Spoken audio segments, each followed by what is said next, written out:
আপনি শুধু মানুষ গড়ছেন না, আপনি দেশকে গড়ছেন। দাদাগিরি মঞ্চ থেকে আপনাকে এবং আপনার এই কাজটাকে সাধুবাদ জানাই, স্যালুট জানাই। Thank you sir. পুরুলিয়ার কাছে যাব, কিন্তু তার আগে ওনার কিছু কাজের ভিডিও দেখে নেব।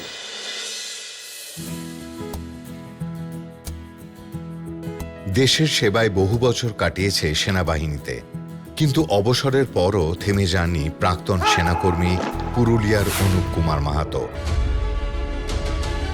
ফিটনেস ট্রেনিংয়ের মাধ্যমে সম্ভাবনাময় ছেলে মেয়েদের প্রস্তুত করে তুলেছে ডিফেন্স ও সমমানের সরকারি চাকরির জন্য। তার প্রশিক্ষণে ইতিমধ্যেই ১৪০ জনেরও বেশি ছেলে মেয়ে ভারতীয় সেনাবাহিনী, আধা সামরিক বাহিনী এবং অন্যান্য সমমানের সরকারি বিভাগে চাকরি পেয়েছে। একজন প্রাক্তন সেনাকর্মী থেকে একজন স্বপ্নের কারিগর অনুপ কুমার মাহাতো প্রমাণ করেছে দেশের সেবা শুধু ইউনিফর্ম পরে নয়, আগামী প্রজন্মকে গড়ে তুলেও করা যায়।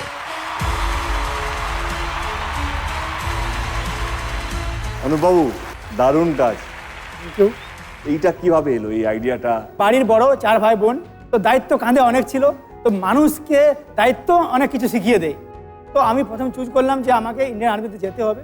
তো রানিং যখন আমি সল্টলেক স্টেডিয়ামে আমার র্যালি হয়, তো 300 মধ্যে আমি প্রথম হয়েছিলাম রানিংয়ে। পরবর্তীকালে আমি সেনাবাহিনীতে যাই এবং সেনাবাহিনীতে গিয়ে আমি যখন আমার রেজিমেন্টের আমাদের একটা হয় ব্যাটেল ফিজিক্যাল এফিসিয়েন্সি টেস্ট হয়, সেখানেও আমি 1 থেকে 4-এর মধ্যে বরাবর আসতাম। এমনকি রিটায়ারের দিনও আমি ফার্স্ট এসেছিলাম। হ্যাঁ হ্যাঁ স্যার।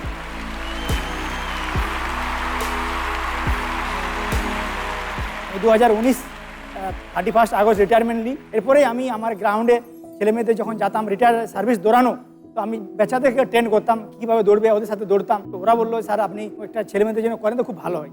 তো আমি একটা ছোটো এনজিও তৈরি করি, যেটা আমাদের পুরুলিয়া AIM ফিজিক্যাল ইনস্টিটিউট। সেখান থেকে আমি 4-5 জন ছেলে মেয়ে নিয়ে আমার পথ চলা শুরু করি। বর্তমানে এখন 450 ছেলে মেয়েকে প্রতিনিয়ত প্রশিক্ষণ দিচ্ছি প্রতিদিন।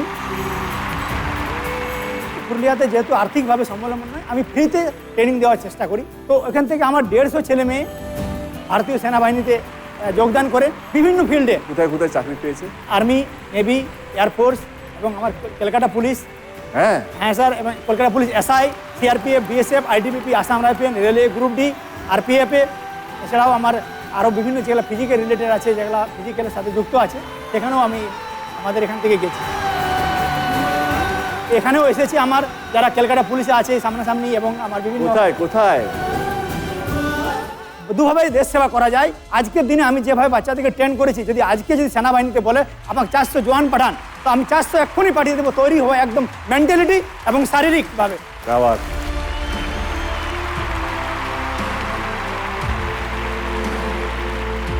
কে এসছে? আমার নাম প্রিয়াঙ্কা দত্ত। স্যারের কাছেই মাঠ করি আমি। WBP, SI, WBP অনেকগুলোতেই পাস করে আছি। তো স্যারের কাছে যারা প্রশিক্ষণের জন্য যায় তাদের মাঠে ফেল করার কোনো চান্স নেই, এবং আমাদের টাইমে খুব ইমপ্রুভমেন্ট হয়। যেটা আমাদের টাইম থাকে তার থেকে অনেক কম টাইমের মধ্যে আমরা মাঠেই কমপ্লিট করে নিই আমরা আমাদের টাইমিংটা। আমি বর্তমানে কলকাতা পুলিশে কর্মরত। মাঠ মানে ফিজিক্যাল এফিসিয়েন্সি টেস্ট যেটা আমাদের হয়, তার whole credit goes to Anup sir. আমি ছুটতে পারতাম না, স্যার পেছনে লাঠি নিয়ে আমাকে রীতিমতো ছুটিয়েছে। অনুপ স্যার, আপনি শুধু মানুষ গড়ছেন না, আপনি দেশকে গড়ছেন। দাদাগিরি মঞ্চ থেকে আপনাকে এবং আপনার এই কাজটাকে সাধুবাদ জানাই, স্যালুট জানাই। Thank you sir. দাদাগিরি